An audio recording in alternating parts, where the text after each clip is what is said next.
Now, we came out from Miami out here to kind of give them the blueprint on how they can become a multimillionaire like you in today's world. Yeah. Can we make that happen? Let's do it, man. Yeah, you want to go inside the plane and talk there? You want to talk here? Let's go check it out on Yeah, the let's plane. go do it. When you were at rock bottom, down to $78, what was that first actionable step that you took? Because there's a lot of entrepreneurs out there. Yeah. Maybe they're motivated, but they don't know how to actually start. What's that first step everybody should take right now to start kind of building that financial freedom? You got to commit. People are like, oh yeah, you got to commit, but I'm like, really commit. Like, there was nothing more important to me than being successful and accomplishing my goals. Like, nothing. Like, sleep wasn't more important, oxygen wasn't more important, like, nothing was more important. And I was willing to sacrifice everything that you could possibly sacrifice and work as many hours as I had to or needed to in order to be successful. And I don't think a lot of people commit to success. Yeah, you need a great idea, but then if you have a great idea, but you're not committed, you give up. Was the sacrifice worth it? Was it all worth it? Yeah, it's absolutely, look, it's worth it because of the level of quality of life that you get to have when you work really hard. You know, I'm getting ready to fly to Medellin. I have an office there, and I have a house now in Medellin, and so I'm going there to work. I got 350 employees in Medellin. Can we ask you some questions on the jet now? Yeah, so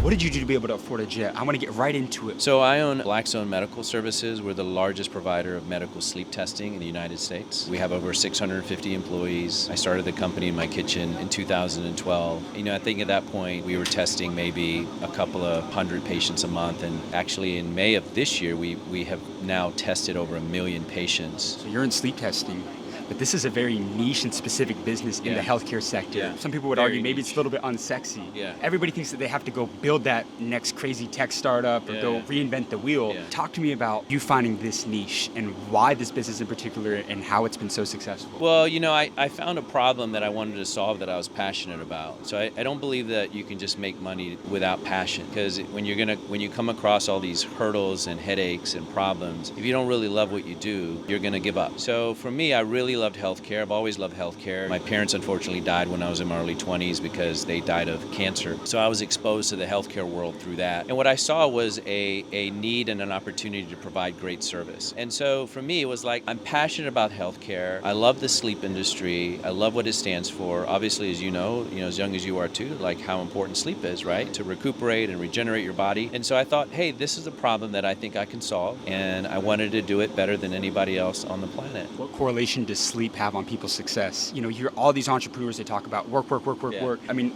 look at what's the guy, I think it was John D. Rockefeller. When he was Yeah. like 40, he looked like he was like 80. Yeah. Talk to me about the correlation that you've seen on sleep health and, physical, financial, mental success. Well, look, if you're not rested and well fed, you're not going to work good. So you got to be able to have your brain working throughout the day. So, this whole idea that sleep isn't important or that sleep is for weak people is just not true. You need sleep. Now, there's variances. Some people need 6 hours. Like, how much sleep do you get? Honestly, not good. Like 6 hours, 7 hours? 5 to 7 hours. Okay, but are you able to function? I am, but when I do it consistently, then I Yeah. start to kind of wear off at the end Yeah, of the day. exactly. So if you're running hard, you're doing 12, 13, 14 hours of work and you're grinding and you need to be focused, you need to sleep. So for me, I have to get at least 6 to 7 hours of sleep a night. I have to. If I don't, I feel it the next day and I'm dragging a little bit. I'm not paying attention in meetings as well. I'm not able to focus and really dive into stuff. So there's an actual physical reaction.